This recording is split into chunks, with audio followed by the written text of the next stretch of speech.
Hello प्यारे बच्चों, good evening. कैसे हैं आप लोग? उम्मीद करते हैं बहुत अच्छे होंगे और आप लोग की पढ़ाई भी बहुत अच्छी चल रही होगी। प्यारे बच्चों, हम लोग रसायन शास्त्र के पहले चैप्टर का अध्ययन कर रहे हैं जिसका नाम है रासायनिक अभिक्रिया एवं समीकरण। इसमें हमने 3 पार्ट का अध्ययन कर लिया है। आप में से जो भी बच्चे नहीं देखे हैं, चैनल के प्लेलिस्ट में जाइएगा और जाकर के तीनों पार्ट का अध्ययन जरूर कर लीजिएगा, क्योंकि वहां से बहुत सारे क्वेश्चन आपके बोर्ड परीक्षा में सीधे सीधे पूछे जाते हैं। आज हम लोग चौथे पार्ट का अध्ययन करने वाले हैं। आइए देखते हैं कि हमने क्या क्या पढ़ लिया है। तो सबसे पहले हमने परिचय को देख लिया था, फिर उसके बाद हम लोग रासायनिक अभिक्रिया क्या होता है इसको देखा था, फिर हम लोग रासायनिक समीकरण, इसके प्रकार और इसको संतुलित करने की विधि को समझा था, और फिर हम लोग तीसरे पार्ट में प्रमुख रूप से रासायनिक अभिक्रिया के प्रकार को देखा था कि कितनी प्रकार की रासायनिक अभिक्रिया है। इसमें हम लोग मुख्य रूप से 10 अभिक्रियाओं को देखा था और सारे की सारी अभिक्रियाओं को बहुत डिटेल से अच्छी तरह से चर्चा किए थे, है ना। तो चलिए अब हम लोग बढ़ते हैं आगे। तो प्यारे बच्चों, हम लोग पिछले क्लास में उष्माशोषी अभिक्रिया तक पढ़ लिया था, यानी कि 10 प्रकार को देखा था, है ना। अब 11वां आपका प्रकार है रासायनिक अभिक्रिया का ऑक्सीकरण अभिक्रिया, या फिर इसको उपचयन अभिक्रिया बोलते हैं, या फिर इसको इंग्लिश में ऑक्सीडेशन रिएक्शन कहते हैं। किसको बोलते हैं ऑक्सीकरण अभिक्रिया?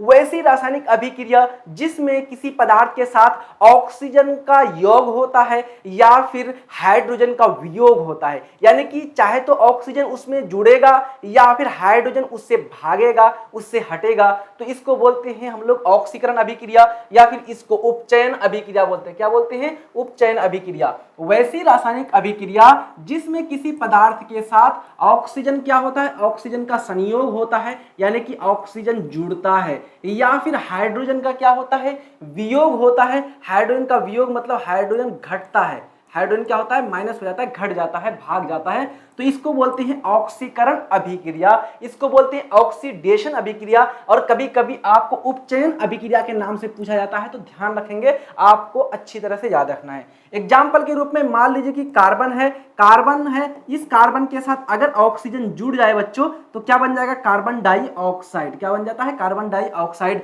तो यहां पर ऑक्सीजन किसी पदार्थ के साथ क्या हो रहा है, जुड़ रहा है, तो इसको बोलेंगे ऑक्सीडेशन अभिक्रिया, ऑक्सीकरण अभिक्रिया, या फिर उपचयन अभिक्रिया। या फिर ऐसे भी होता है जैसे कि आपका जल हुआ H2O और इसको हमने इलेक्ट्रिसिटी पास किया तो ये टूट गया और बन गया H2+O2। क्या बन गया, H2+O2। तो देखिए H2O में से हाइड्रोजन हट के अलग हो गया, तो हाइड्रोजन का हटना क्या कहलाएगा, हमारा ऑक्सीकरण अभिक्रिया। तो हाइड्रोजन यहां से अलग हो गया। आई बात समझ में? तो चलो अब हम लोग देखते हैं आगे। यहां पर इस रिएक्शन को जल्दी से सही से देख लीजिएगा। C+O2 मिलकर बना रहा है CO2, तो ऑक्सीजन यहाँ पर कार्बन के साथ जुड़ रहा है, यहाँ पर कार्बन के साथ कौन जुड़ रहा है, ऑक्सीजन का संयोग हुआ है, ऑक्सीजन जुड़ रहा है, तो इसको बोलेंगे ऑक्सीकरण अभिक्रिया। इसी प्रकार से यहाँ पर देख सकते हैं जो हमारा हाइड्रोक्लोरिक अम्ल है HCl है, जब इसको तोड़ा जाता है तो बनता है H2+Cl2। तो ध्यान दीजिए यहाँ पर जो H2 है बच्चों, हाइड्रोजन है, तो यहाँ पर हाइड्रोजन क्लोरीन से क्या हो गया, अलग हो गया है, इस पदार्थ से हाइड्रोजन अलग होकर के टूट गया है,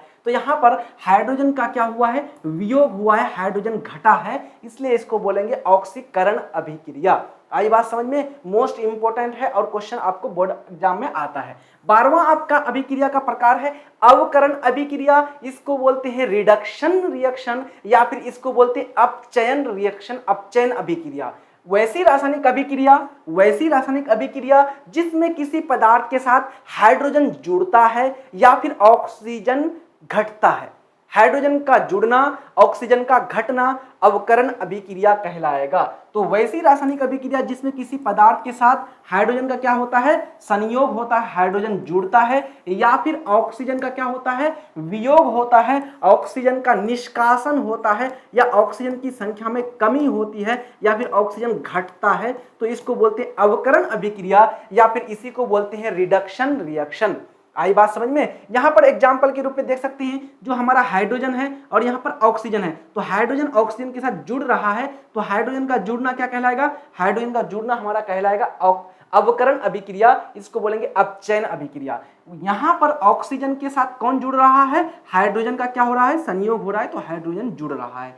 इसी प्रकार से ध्यान दे सकते हैं हाइड्रोजन और यहाँ पर है क्लोरीन, तो हाइड्रोजन क्या है, क्लोरीन के साथ जुड़ रहा है, तो इसको बोलेंगे बच्चों प्रमुख रूप से क्या, अवकरण अभिक्रिया, क्योंकि हाइड्रोजन का यहाँ पर क्या हो रहा है, संयोग हो रहा है, हाइड्रोजन का क्या हो रहा है, संयोग हो रहा है। इसी प्रकार से यहाँ पर और एग्जाम्पल के रूप में दे सकते हैं कि हमने क्या कहा आपको, अवकरण में हाइड्रोजन का संयोग होगा, ऑक्सीजन का वियोग होगा, ऑक्सीजन भागेगा, तो यहाँ पर एग्जाम्पल के रूप में हम लोग ले सकते हैं CuO, और जब इसको तोड़ा जाता है तो क्या बन जाता है, CuO प्लस, मान लीजिए H2O के साथ अभिक्रिया कराते हैं तो यहाँ से ऑक्सीजन क्या होता है, भाग जाता है, तो ऑक्सीजन भाग गया और भाग करके बना देता H2O। तो यहाँ पर जो कॉपर है, कॉपर के साथ जो ऑक्सीजन था, ऑक्सीजन हट गया, तो ऑक्सीजन का हटना, ऑक्सीजन का वियोग होना कौन सी अभिक्रिया, अवकरण अभिक्रिया कहलाती है ना। तो यहाँ पर ध्यान दे सकते हैं CuO में से ऑक्सीजन जाके इसके साथ जुड़ गया है, तो ऑक्सीजन यहाँ से भाग गया, तो ऑक्सीजन का किसी पदार्थ से हटना क्या कहलाता है, अवकरण अभिक्रिया कहलाता है। काफी इंपॉर्टेंट है, ठीक है।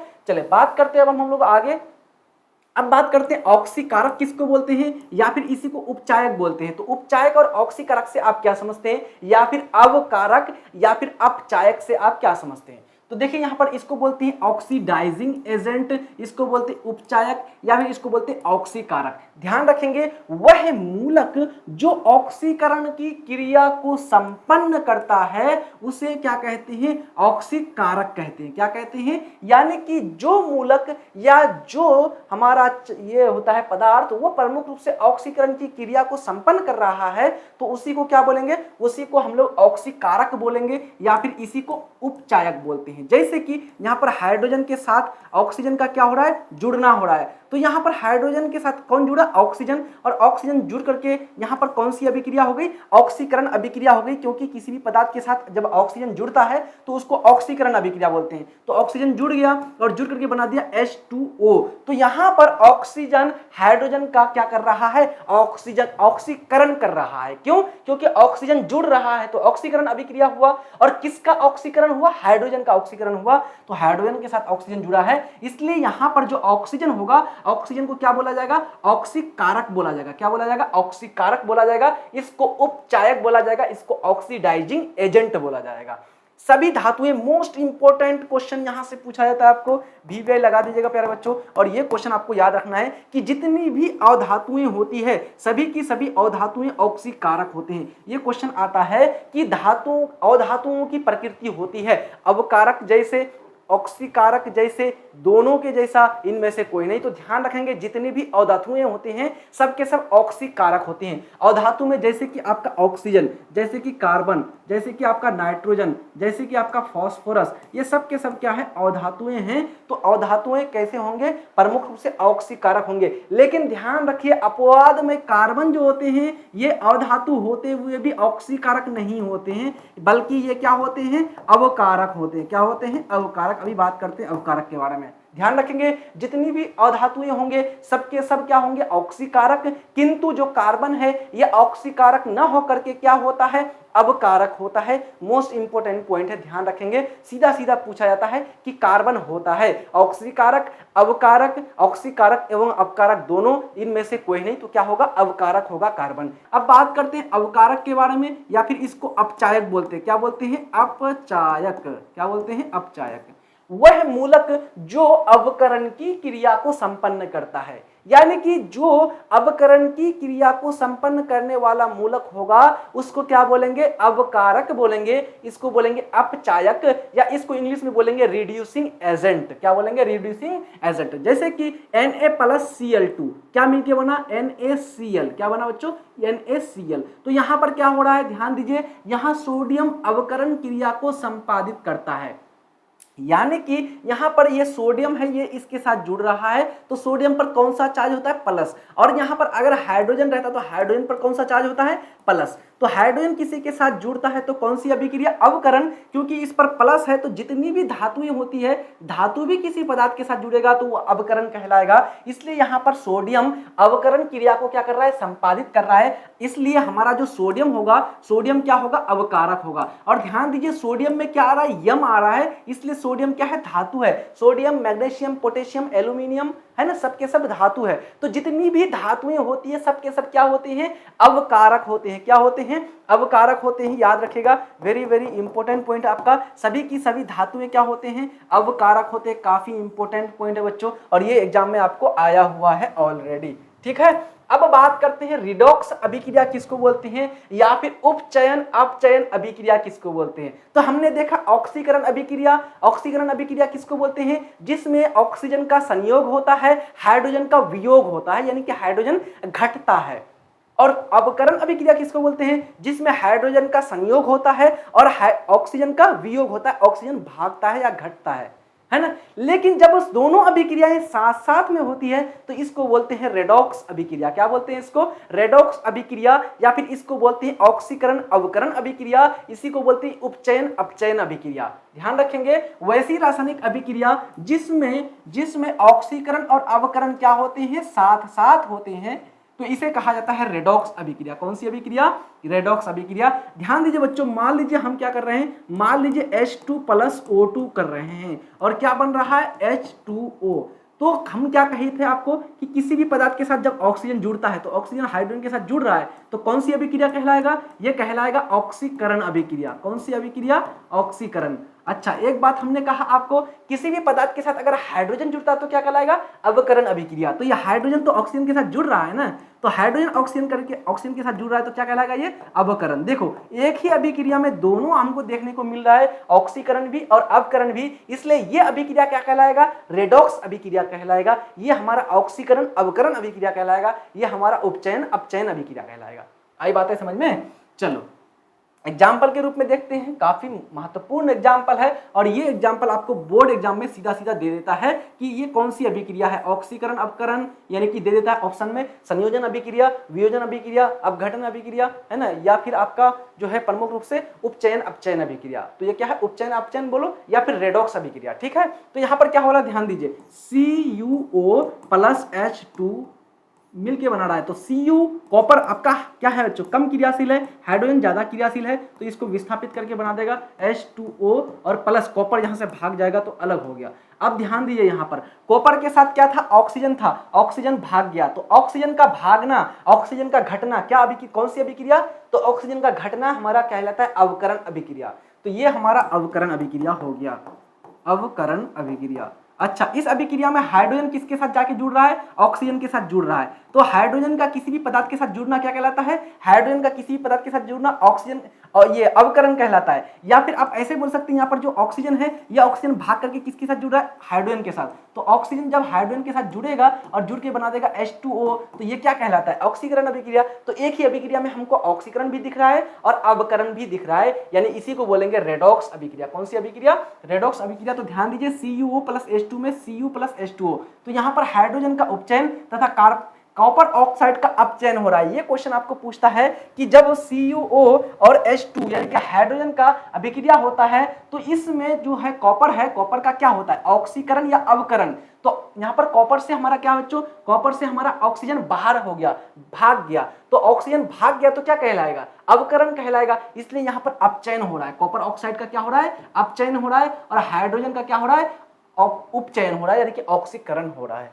आई बातें समझ में। आगे बात करते हैं, अब हम लोग बात करते हैं हमारे दैनिक जीवन में ऑक्सीकरण रासायनिक अभिक्रियाएं, यानी कि हमारे डेली लाइफ में कौन कौन सी आपको ऑक्सीकरण अभिक्रियाएं देखने को मिलती है। जैसे हमारा भोजन जल्दी से खराब हो जाता है तो हम भोजन को खुला छोड़ देते हैं, सब्जी बनाए, मान लीजिए अभी सब्जी बनाए और कल सुबह देखे तो पता चला कि खट्टा हो गया पूरा का पूरा, है ना, या खराब हो गया। तो वो क्या हुआ, वो सब्जी को जो खुला छोड़े थे बाहर से ऑक्सीजन के साथ अभिक्रिया कर लिया, और ऑक्सीजन के साथ किसी भी पदार्थ का जुड़ना क्या कहलाता है, ऑक्सीकरण अभिक्रिया कहलाता है ना, ये हो जाएगा। और साथ साथ में दूसरा हमारा जंग लगना, लोहे में जंग लगना। तो लोहा में जो जंग लगता है इसको खुला छोड़ देते हैं वायु में तो थोड़ा सा इसको वाष्प मिल जाता है, पानी मिल जाता है और ऑक्सीजन के साथ अभिक्रिया कर लेता है तो इसमें भूरा कलर चल जाता है और रंग, ये क्या होता है, जंग लग जाता है इसके कारण, है ना। इसी प्रकार के और भी इसके एग्जाम्पल हैं, आइए एक एक करके हम लोग देखते हैं। तो हमारे दैनिक जीवन में पहला हमारा भोजन का पाचन है, दूसरा हमारा जंग का लगना या फिर संक्षारण है, तीसरा भोजन का विषाक्त होना या फिर विकृत गंधिता यानी कि भोजन का खराब हो जाना, चौथा है हमारा दहन की क्रिया। जितने भी पदार्थ को जलाते हैं इसको बोलते हैं दहन। तो दहन की क्रिया में क्या होता है, ऑक्सीजन की उपस्थिति में जलाते हैं तो ऑक्सीजन उस पदार्थ के साथ जाकर जुड़ जाता है, तो ऑक्सीजन का जुड़ना क्या कहलाता है, ऑक्सीकरण अभिक्रिया कहलाता है ना।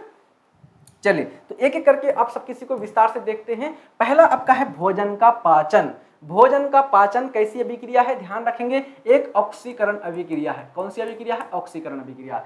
तो अमाशय, जो हमारा पेट है, अमाशय, अमाशय में भोजन का क्या होता है? उपापचय क्रिया के लिए। उपापचय क्रिया मतलब उसको क्या करने, तोड़ने फोड़ने के लिए, भोजन को पचाने के लिए क्या होती है, वहां पर क्रिया होती है, जिसके लिए क्या होता है, ऑक्सीजन का जरूरत पड़ता है ना। तो जिसके लिए ऑक्सीजन की का मौजूद होना क्या है, बहुत ही ज्यादा महत्वपूर्ण है, आवश्यक है। क्योंकि जटिल कार्बनिक यौगिक जो होते हैं, कार्बनिक के जो अणु होते हैं C6H12O6, यही ना होता है हमारे पेट, हमारे शरीर में। तो इस पदार्थ को तोड़ना, ग्लूकोज को तोड़ना बहुत कठिन होता है। तो ये टूटता है कैसे? जब ऑक्सीजन के साथ ये जुड़ता है। तो ऑक्सीजन के कारण ये आसानी से सरल एवं छोटे छोटे अकार्बनिक छोटे छोटे अणुओं में क्या होते हैं, छोटे छोटे टुकड़ों में विखंडित हो जाता है, टूट जाता है और आसानी से भोजन का पाचन हो जाता है। इसलिए हमारा क्या हुआ बच्चों, भोजन का जो पाचन हुआ ये हमारा ऑक्सीकरण अभिक्रिया हुआ। क्यों? क्योंकि ये जो हमारा कार्बनिक यौगिक ग्लूकोज है इसके साथ ऑक्सीजन जुड़ता है और ऑक्सीजन जुड़ करके ऑक्सीजन इसको तोड़ता है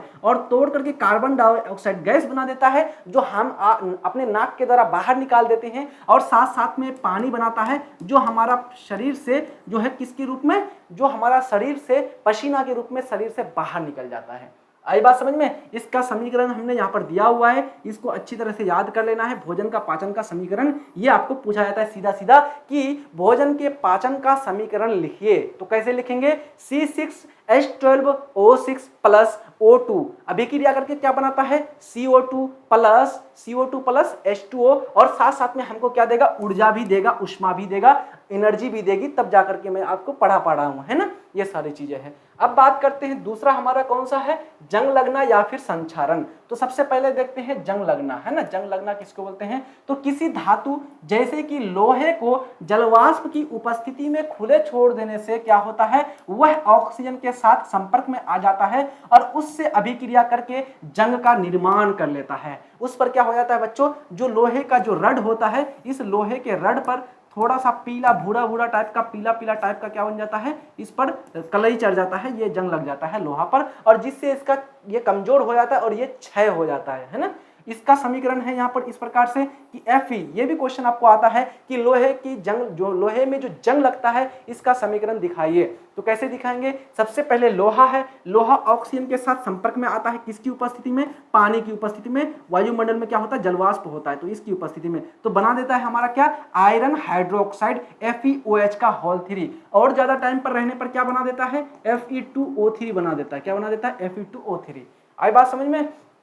आगे बात करते हैं हम लोग, लोहे या किसी धातु पर जंग लगने से उसका भार क्या होता है। ये क्वेश्चन ऑब्जेक्टिव में आया हुआ है आपका, ठीक है। तो आप याद कर लो अच्छी तरह से, जब भी लोहे पर या किसी धातु पर जंग लगता है तो इसका वेट, इसका भार क्या होता है, घटता है कि बढ़ता है। तो सब कोई मार देता है कि भार घट जाता है, बल्कि ये गलत है, भार और भी इसमें क्या होता है, उसकी बढ़ जाती है। तो किसी भी तत्व, किसी भी धातु में जब जंग लगता है तो जंग लगने के कारण उसका वेट, उसका भार, उसका वजन बढ़ जाता है। जंग लगने पर क्या होता है, लोहे का रंग भूरा हो जाता है। काफी इंपॉर्टेंट है, ये पॉइंट याद रखना है कि जंग लगने के बाद लोहे का कलर हो जाता है काला, लाल, भूरा, नीला। तो कैसा हो जाता है, भूरा कलर का हो जाता है, याद रखेंगे, ठीक है। अब बात करते हैं हम लोग संक्षारण के बारे में। किसके बारे में? संक्षारण के बारे में। इसको बोलते हैं बच्चों, इसको, ये संक्षारण के बारे में आइए बात करते हैं। संक्षारण किसको बोलते हैं? तो संक्षारण हुआ कि जो धातु है, कोई भी धातु ले लो आप, सोडियम ले लो, पोटेशियम ले लो, एल्युमिनियम ले लो, जिंक ले लो, कॉपर ले लो, है ना, जितनी भी धातुएं हैं,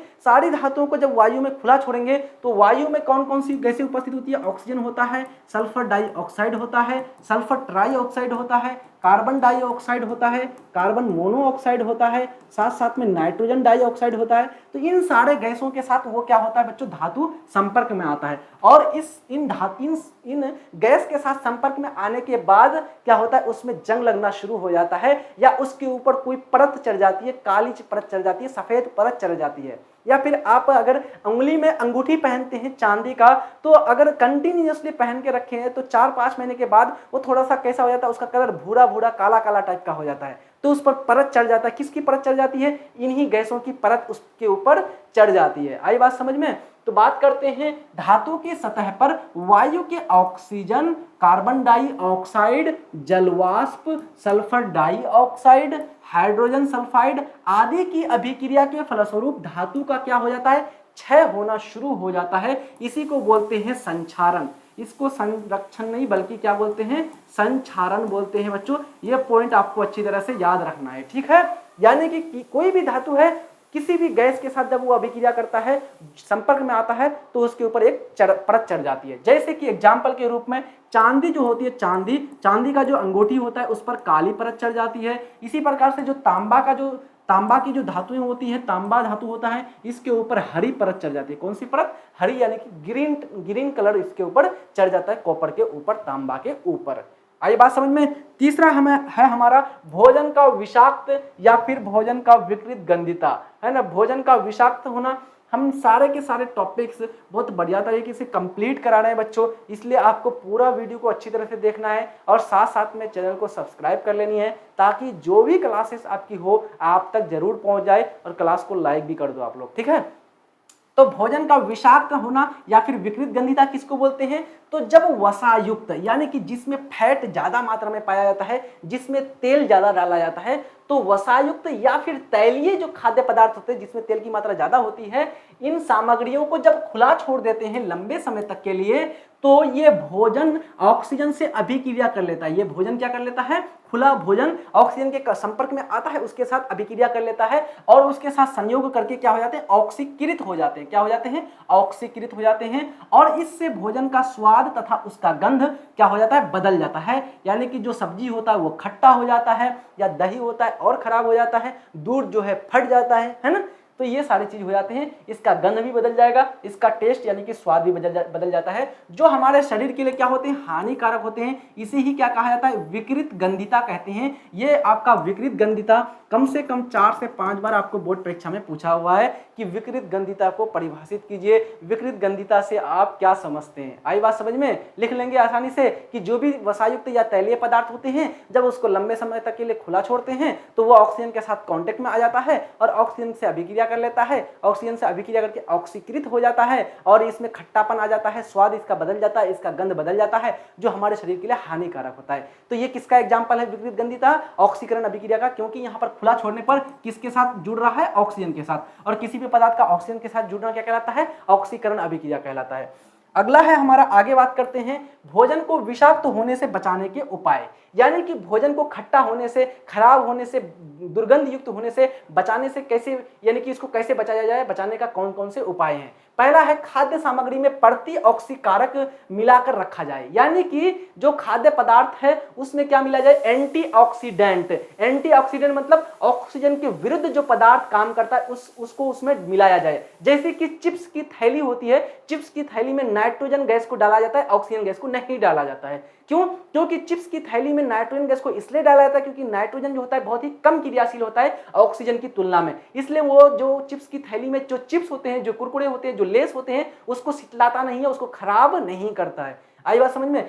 खाद्य सामग्री को रेफ्रिजरेटर में रखा जाए। जो भी खाद्य पदार्थ है, जो भी खाने वाले सामग्री है, इसको किस में रखा जाए, फ्रिज में रखा जाए, रेफ्रिजरेटर में रखा जाए, ठंडा करके रखा जाए, है ना। तीसरा है हमारा, चिप्स की थैली में नाइट्रोजन गैस को भर करके रखा जाए।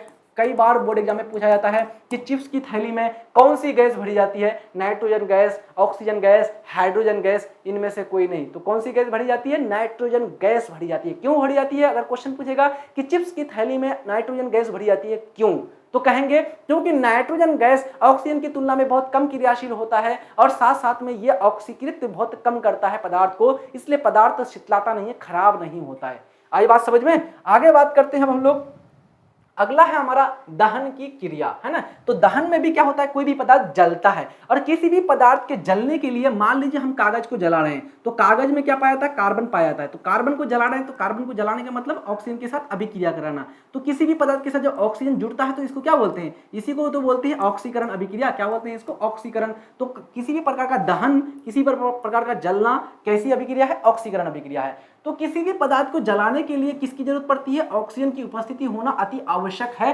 बिना ऑक्सीजन की उपस्थिति में जलेगा ही नहीं। अगर ऐसा आपको नहीं मालूम है तो आप क्या करें, मोमबत्ती को जला दीजिए और मोमबत्ती को जलाने के बाद ग्लास से ढक दीजिए। तो इस ग्लास के अंदर जितना ऑक्सीजन है उतना जलेगा, उतना समय तक जलेगा, और थोड़ी देर के बाद जब उठाएंगे इसको तो पता चलेगा कि ये बुझ गया है। क्यों बुझ गया है? क्योंकि आपने ऑक्सीजन के संपर्क को तोड़ दिया है। ऑक्सीजन के संपर्क को क्या करते हैं? तोड़ दिया। या फिर आप लोग देखते होंगे अगर गैस सिलेंडर में अगर आग लग जाती है तो भीगे हुए कपड़े से उसको लपेटा जाता है ताकि ऑक्सीजन से संपर्क टूट जाए। यानी कि हमको इससे पता चला कि कोई भी पदार्थ क्यों जलता है, क्योंकि उसको ऑक्सीजन वहां पर क्या करता है? जलाने का काम करता है। ठीक है, तो किसी भी पदार्थ को जलाने के लिए ऑक्सीजन अति आवश्यक है, क्योंकि ऑक्सीजन क्या है? दहन प्रक्रिया के लिए बहुत ही उसका क्या है? महत्वपूर्ण पोषक तत्व है। पोषक तत्व मतलब कि उसको जलाने में सहायता करता है। अतः दहन भी एक क्या है? ऑक्सीकरण अभिक्रिया हो गया। क्यों? क्योंकि इसमें ऑक्सीजन जुड़ रहा है, तो ऑक्सीजन का जुड़ना ऑक्सीकरण अभिक्रिया हो जाएगा, है ना।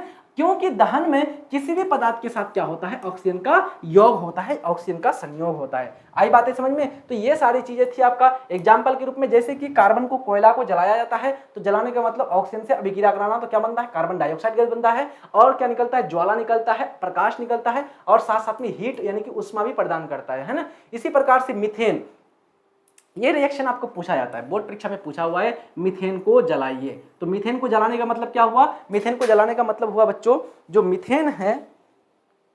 मीथेन है आपका CH4, इसको जलाने का मतलब हुआ ऑक्सीजन से अभिक्रिया कराना। तो ऑक्सीजन से अभिक्रिया कराना मतलब ये जुड़ेगा इसके साथ, जुड़ करके क्या करेगा? कार्बन डाइऑक्साइड गैस बनाएगा और साथ साथ में जल बनाएगा। क्या बनाएगा? जल, H2O बनाएगा, और साथ में प्रकाश भी निकलेगा, और प्रकाश के साथ साथ हमको क्या देगा? ऊष्मा भी देगा, है ना।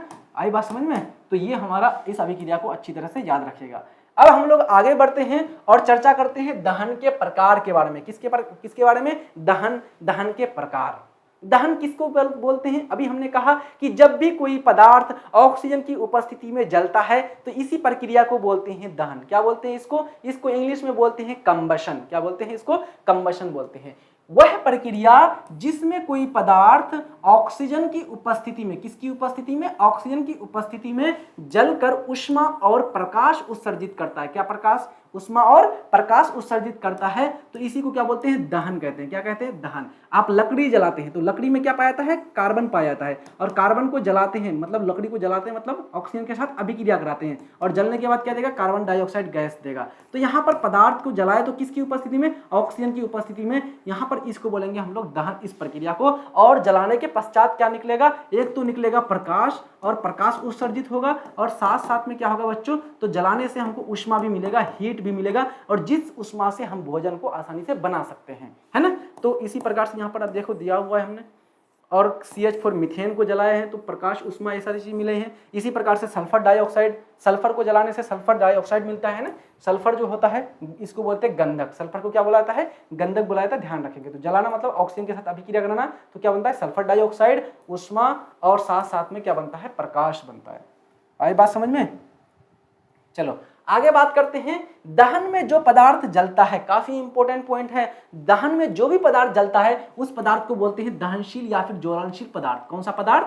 दहनशील या ज्वलनशील पदार्थ। मान लीजिए हम दहन में किसको जला रहे हैं? लकड़ी को। तो ये लकड़ी कौन सा पदार्थ कहलाएगा? ये लकड़ी जलने वाला पदार्थ कहलाएगा। इस पदार्थ को बोलेंगे दहनशील पदार्थ। क्या बोलेंगे? दहनशील पदार्थ।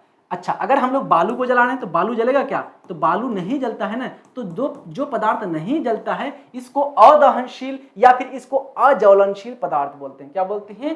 अज्वलनशील पदार्थ। यानी कि जो पदार्थ नहीं जलते हैं उसे अदहनशील या फिर अज्वलनशील पदार्थ कहते हैं। जैसे कि ईंट, जैसे कि पत्थर, जैसे कि बालू।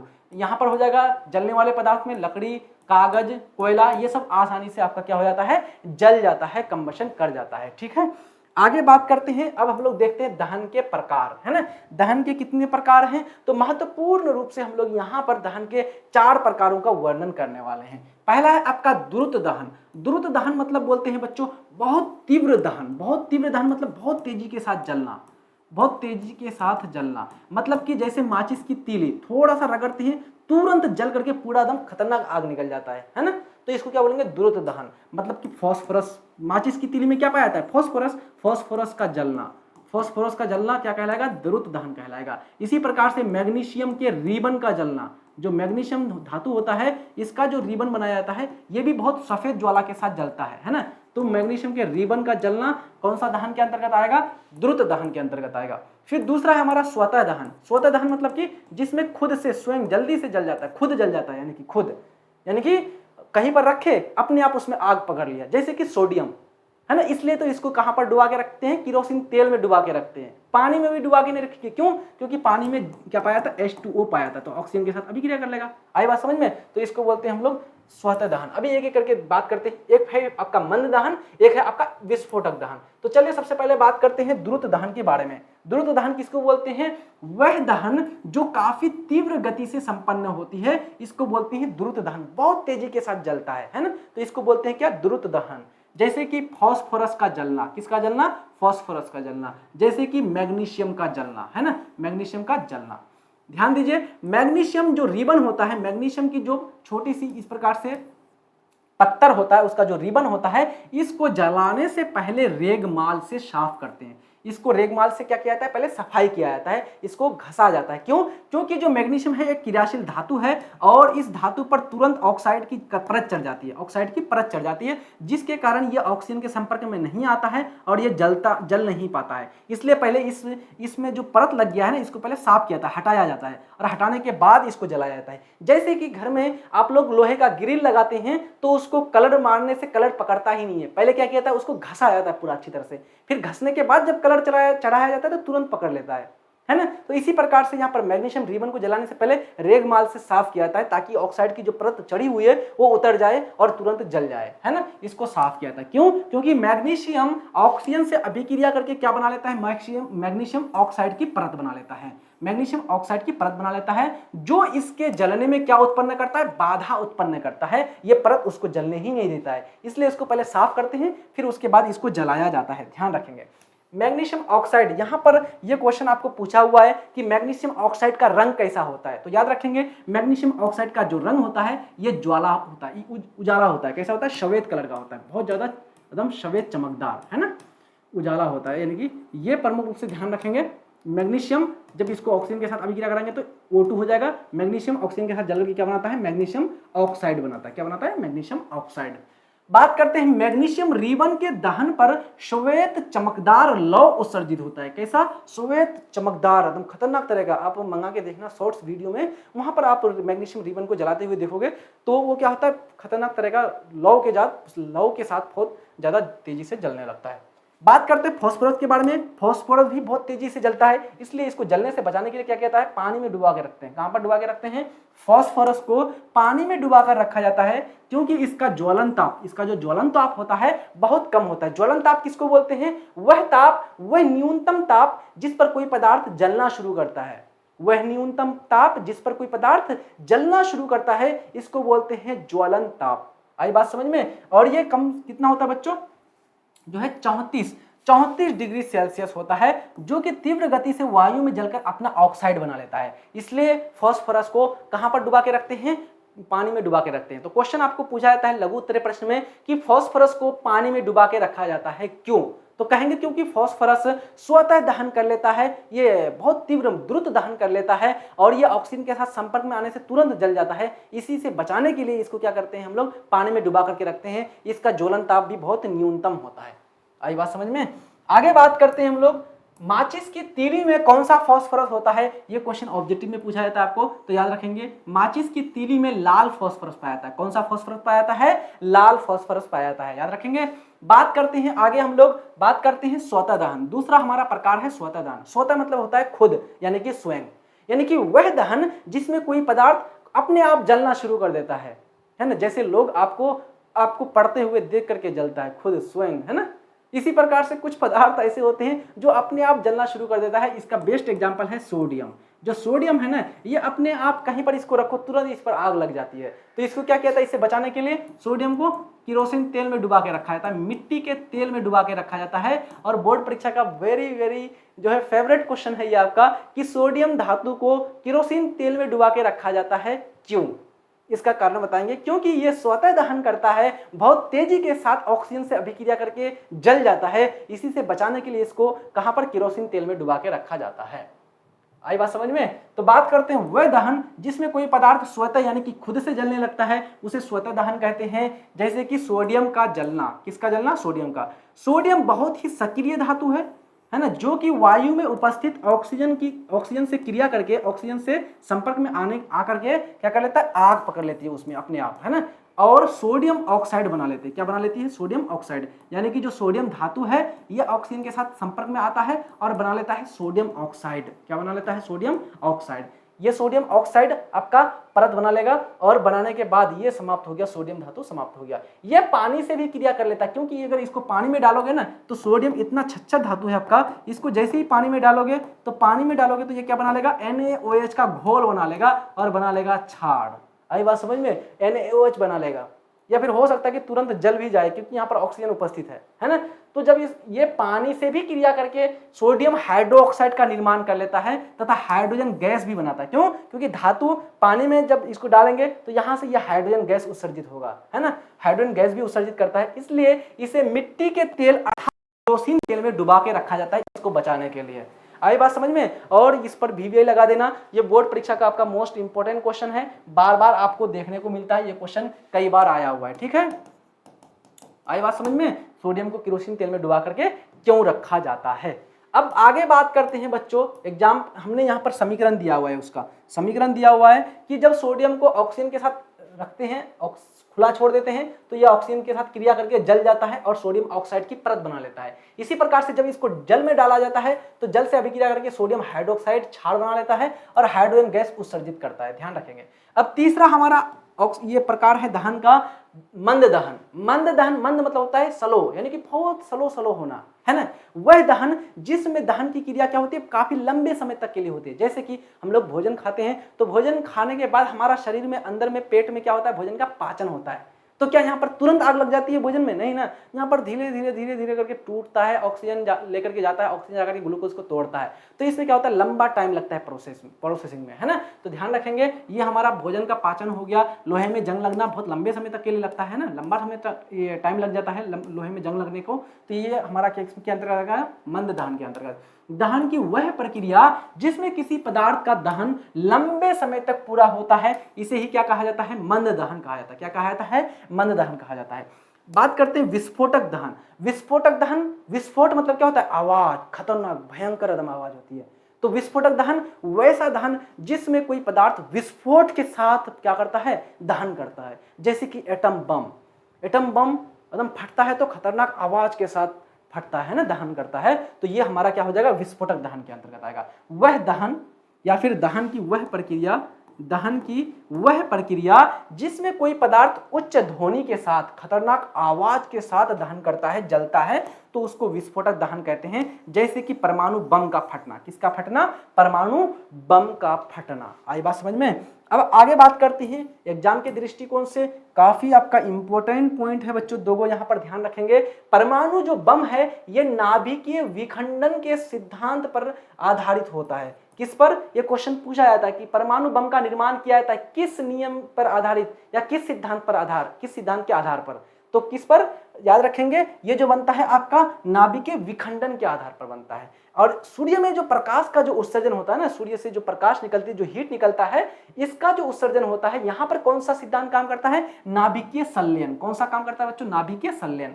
नाभिकीय संलयन मतलब कि इसमें जुड़ना होता है ना, हाइड्रोजन और हीलियम जुड़ करके यहाँ पर बड़ा यौगिक, बड़ा अणु बनाता है। ठीक है, तो एक हो गया यहाँ पर नाभिकीय विखंडन और यहाँ पर हो गया नाभिकीय संलयन। नाभिकीय विखंडन में क्या होता है? टूटता है, यानी कि यहाँ पर एक टूटा, फिर इससे और परमाणु निकलेगा, है ना, और फिर एक से हमारा तीन करके निकलेगा, इस प्रकार से, है ना। इसलिए तो इतना खतरनाक होता है। फिर यहाँ पर एक से हमारा तीन करके इतना खतरनाक विस्फोट होगा, है ना, ऐसे करके। ठीक है, आगे बढ़ता जाएगा। और सबसे पहले जो एटम बम, परमाणु बम गिराया गया था, कहाँ पर गिराया गया था? ध्यान रखेंगे, जापान में, है ना, जापान में। किसके द्वारा गिराया गया था? तो जापान में अमेरिका के द्वारा गिराया गया था। ध्यान रखेंगे, अमेरिका के द्वारा। कब गिराया गया था? सेकेंड वर्ल्ड वॉर में। कब सेकेंड वर्ल्ड वॉर हुआ था? 1939 से लेकर के 1945 में। तो जो बम गिराया गया था 1945 में, 6 अगस्त 1945 हिरोशिमा में और 9 अगस्त 1945 नागासाकी में 2 बम गिराया गया था, 2 परमाणु बम यहाँ पर परीक्षण नहीं मतलब गिराया गया था सेकेंड वर्ल्ड वॉर के दौरान। अब आगे बात करते हैं हम लोग दहन के पोषक तथा अपोषक पदार्थ। यानी कि कौन कौन से पदार्थ ऐसे हैं जो दहन के लिए पोषक पदार्थ है। जैसे बच्चों हमारे शरीर के लिए पोषक पदार्थ क्या क्या है, तो हमारे लिए प्रोटीन है, विटामिन है, अंडे यानी कि फैट्स हैं, है ना, और कैल्शियम्स हैं। तो जो भी हमारे पोषक तत्व जो हमारे शरीर को वृद्धि में सहायक करता है, स्वस्थ रखने में सहायक होता है, तो इसको पोषक पदार्थ बोलते हैं। तो जो जलने में मदद करेगा उसको दहन का पोषक पदार्थ बोलेंगे, है ना।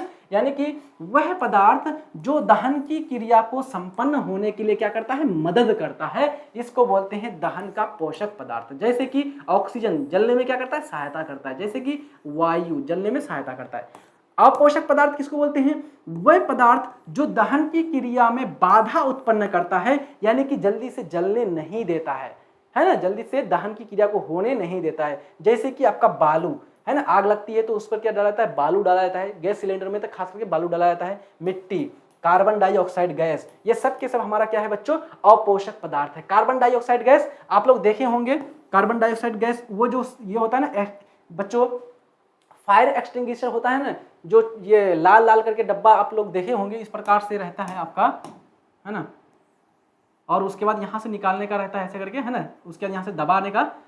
इसमें क्या होता है, इसमें हमारा कार्बन डाइऑक्साइड गैस भरा रहता है। क्या रहता है, कार्बन डाइऑक्साइड गैस। आप कहीं पर डॉक्टर के वहाँ जाते होंगे तो देखते होंगे, इसको बोलते हैं आग बुझाने वाली, जो ये गैस से भरा वो छोटा सा टंकी जैसा होता है, सिलेंडर जैसा होता है, छोटा छोटा सा, है ना, इसको बोलते हैं फायर एक्सटिंग्विशर। आई बात समझ में।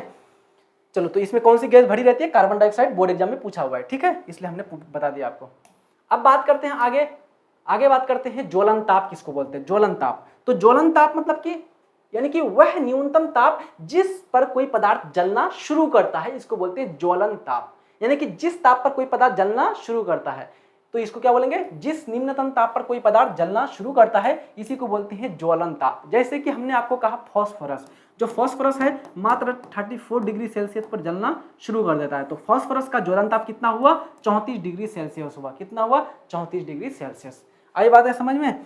आगे बात करते हैं हम लोग अब दहन के लिए आवश्यक शर्तें, यानी कि कोई भी पदार्थ कब जलेगा, इसके लिए कौन कौन से कंडीशन है। मान लीजिए इस पदार्थ को जलाना है, तो किस कंडीशन में ये पदार्थ जलेगा। सबसे पहले तो ये हमारा पदार्थ जो जलने वाला पदार्थ है कैसा होना चाहिए, दहनशील पदार्थ होना चाहिए। ऐसा नहीं कि पानी में जबरदस्ती आग लगा रहे हैं, है ना, ये कैसा होना चाहिए, दहनशील होना चाहिए। बालू में आग लगा रहे हैं, नहीं जलेगा, है ना, तो कैसा होना चाहिए, दहनशील पदार्थ। दूसरा, यहाँ पर ऑक्सीजन की क्या होनी चाहिए, उपस्थिति होनी चाहिए, क्योंकि ऑक्सीजन की उपस्थिति में ही कोई पदार्थ जलना शुरू करता है ना। और साथ साथ में एक ज्वलन ताप भी होना चाहिए, जिस ताप पर वो पदार्थ जलना शुरू करे। आई बात समझ में। तो यहाँ पर 3 चीज दहन के लिए आवश्यक होना चाहिए। पहला कि ज्वलनशील या फिर दहनशील पदार्थ होना चाहिए, यानी कि जैसे कि आपका लकड़ी को जलाने चाहते हैं तो लकड़ी उपस्थित होना चाहिए, है ना। साथ साथ में ऑक्सीजन की उपस्थिति होनी चाहिए, किसके, दहन के पोषक पदार्थ की उपस्थिति। दहन के पोषक पदार्थ की उपस्थिति मतलब वायु की उपस्थिति, मतलब ऑक्सीजन की उपस्थिति। तीसरा शर्त है ज्वलन ताप की प्राप्ति। अब लकड़ी को जलाना शुरू किए हैं तो लकड़ी 0 डिग्री सेल्सियस पर तुरंत जलेगा, लकड़ी को ताप देना पड़ेगा ज्यादा से ज्यादा। यहाँ पर 0 डिग्री सेल्सियस पर कोई पदार्थ क्या होता है, ये पानी जो होता है बर्फ बनना शुरू हो जाता है। अगर माइनस दे देंगे तो क्या लकड़ी जलेगा उस टाइम में, नहीं ना, खूब ठंडा रहेगा। तो या शीतला हुआ रहता है, पानी लगा हुआ लकड़ी रहता है तो जलता है, नहीं जलता है ना। तो उसको एक निम्नतम ताप देना पड़ेगा जिस ताप पर वो जलना शुरू करता है। आज बात समझ में। आगे बढ़ते हैं अब हम लोग, आगे हमारा, यदि दहन की क्रिया ऑक्सीजन की उपस्थिति में हो। अगर दहन की क्रिया किसकी उपस्थिति में होती है, ऑक्सीजन की उपस्थिति में होती है, तो ज्वलनशील पदार्थ का पूर्ण दहन होता है एवं यह नीले ज्वाला के साथ जलता है। वेरी वेरी इंपॉर्टेंट पॉइंट है बच्चों, ध्यान रखेंगे। आपको क्वेश्चन पूछा जाता है ऑक्सीजन की उपस्थिति में कोई किसी पदार्थ का दहन होता है, पूर्ण दहन, अंतः दहन, अपूर्ण दहन, इनमें से कोई नहीं। तो कैसा दहन होगा, ऑक्सीजन की उपस्थिति में पूर्ण दहन होगा। और साथ साथ में पूछा जाता है कि ऑक्सीजन की उपस्थिति में जब कोई पदार्थ जलता है तो कैसा ज्वाला निकलता है, तो नीला ज्वाला निकलता है। कैसा निकलता है, नीला ज्वाला के साथ जलता है। और साथ साथ में इस टाइम पीरियड में धुआं भी कम उत्पन्न होगा, है ना। तो जैसे कार्बन प्लस ऑक्सीजन जलाते हैं तो क्या बनता है, कार्बन डाइऑक्साइड गैस प्लस उसमें प्लस प्रकाश। तो यहाँ पर ऑक्सीजन की उपस्थिति में जला रहे हैं, इसलिए यहाँ पर धुआं की मात्रा कम उत्पन्न होगी, हीट ज्यादा मिलेगा। और कैसा ज्वाला के साथ जलेगा, नीला ज्वाला के साथ जलेगा। या फिर आप लोग ग्रामीण क्षेत्र से अगर निवास करते हैं तो चूल्हा बनाया जाता है मिट्टी का, है ना। और मिट्टी का चूल्हा में क्या किया जाता है, ऊपर में आप लोग देखते होंगे मिट्टी का चूल्हा में ऐसे रहता है, मान लीजिए ऐसे करके रहता है ना, कैसे रहेगा, है ना, ऐसे करके, है ना। तो यहाँ पर क्या रहता है, बीच में गैप रहता है, इसके ऊपर कोई बर्तन को रखा जाता है ना। तो यहाँ पर क्या रहता है, गैप रहता है, ताकि उससे क्या हो, ऑक्सीजन आसानी से जा सके। या लालटेन देखे होंगे आप लोग, लालटेन है ना, लालटेन का तो जमाना अब रहा नहीं वैसे अभी वर्तमान टाइम पीरियड में। जो लालटेन होता है बच्चों, तो लालटेन के ऊपर में यहाँ पर क्या होता है, छोटा छोटा छिद्र होता है, छोटा छोटा क्या होता है, छिद्र होता है, जिससे क्या होता है, ऑक्सीजन अंदर जा पाता है और यहाँ पर जला पाता है पलिता को, है ना। यहाँ पर जो पदार्थ जल रहा है पलिता, वो उसको जलने में मदद करता है ना। तो ऑक्सीजन अंदर जा पाता है आसानी से। तो ऑक्सीजन की उपस्थिति में कैसा ज्वाला के साथ, नीला ज्वाला के साथ जलेगा कोई भी पदार्थ, पूर्ण दहन होगा, धुआं कम उत्पन्न होगा। आगे बात करते हैं, यदि दहन की क्रिया ऑक्सीजन की किसी अनुपस्थिति में होती है, ऑक्सीजन की अनुपस्थिति में होती है, तो ज्वलनशील पदार्थ का पूर्ण दहन नहीं होता है। आई बात समझ में, पूर्ण दहन नहीं होगा। और साथ में ये पीला ज्वाला के साथ जलेगा। कैसे जलेगा, पीला ज्वाला के साथ, नीला ज्वाला के साथ नहीं जलेगा। और धुआं भी बहुत ज्यादा उत्पन्न होगा। आई बात समझ में। जैसे कि आप मैग्नीशियम को जलाओ, किसके साथ, मैग्नीशियम को जब ऑक्सीजन के साथ जलाओगे तो बहुत तेजी से जलेगा और बहुत ज्यादा मात्रा में ये क्या करेगा, ऊष्मा आपको प्रदान करेगा और यहाँ पर मैग्नीशियम ऑक्साइड बनाएगा। और साथ में यहाँ पर धुआं भी क्या करेगा, कम उत्पन्न करेगा, धुआं कम उत्पन्न करेगा। और कैसा ज्वाला के साथ जलेगा ये मैग्नीशियम, तो नीला ज्वाला के साथ जलेगा। लेकिन यहीं पर जब इस मैग्नीशियम को ऑक्सीजन की अनुपस्थिति में नाइट्रोजन की उपस्थिति में जलाएंगे, यहाँ पर ऑक्सीजन है क्या, नहीं है ना, किसकी उपस्थिति में जला रहे हैं, नाइट्रोजन की उपस्थिति में, तो यहाँ पर पदार्थ जलेगा, लेकिन कैसा दहन होगा, अपूर्ण दहन होगा। कैसा दहन, अपूर्ण दहन, यानी कि सही से जलेगा नहीं। और साथ में यहाँ पर ऊष्मा भी सही से नहीं मिलेगा, प्रकाश भी कम निकलेगा और साथ में धुआं भी यहाँ पर क्या होगा, ज्यादा उत्पन्न होगा। और पदार्थ जो जल रहा है, इस पदार्थ कैसा, किस ज्वाला के साथ जलेगा, पीला ज्वाला के साथ, है ना। यानी कि कलर कैसा होगा ज्वाला का, पीला जैसा होगा। आई बात समझ में, सारी चीजें क्लियर है। अब बताइए, यहाँ पर ये हमारा चौथा पार्ट था, यहाँ पर हमने चौथे पार्ट को कंप्लीट कर लिया। अब हम लोग नेक्स्ट पार्ट में जो भी बचे हुए चीज हैं, मोमबत्ती में ज्वाला कैसी होती है, दहन कैसे होती है, एलपीजी गैस सिलेंडर के बारे में बात करेंगे। और इस चैप्टर में जितने महत्वपूर्ण रासायनिक सूत्र पढ़े हैं, सारे के सारे सूत्र को एक जगह पढ़ेंगे हम लोग, ठीक है, ताकि आपको याद करने में आसानी हो। और कौन कौन से क्वेश्चंस पूछे जाते हैं, सारा कुछ हम बताएंगे। फिर हमारा जैसे ही चैप्टर फिनिश हो जाएगा पांचवा पार्ट में, तो हम लोग ऑब्जेक्टिव और सब्जेक्टिव करेंगे। आई बातें समझ में, सारी चीजें आपकी फ्री रहने वाली है, बढ़िया से पढ़िएगा। और एक चीज प्यारे बच्चों, एक चीज आप लोग को करना है, क्या करना है, आप लोग को एक नोट कॉपी लेनी है ना। ये क्या करना है, आपको नोट कॉपी लेनी है। कितनी वाली नोट कॉपी लेंगे सर, तो नोट कॉपी जो आपको लेनी है वो लेनी है 100 रुपए वाली, कम से कम, ठीक है, 100 रुपए वाली। और बढ़िया होना चाहिए, फ्रेश होना चाहिए। कैसा होना चाहिए, फ्रेश।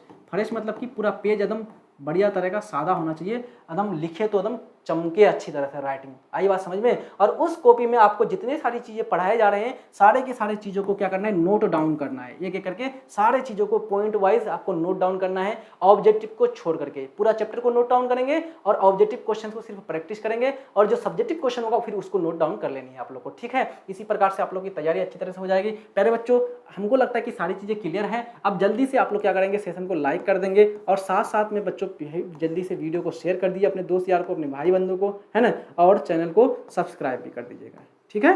चले तो पढ़ाई करते रहिए अच्छी तरह से। मिलते हैं नेक्स्ट वीडियो में, तब तक के लिए जय हिंद, धन्यवाद, बाय, टेक केयर।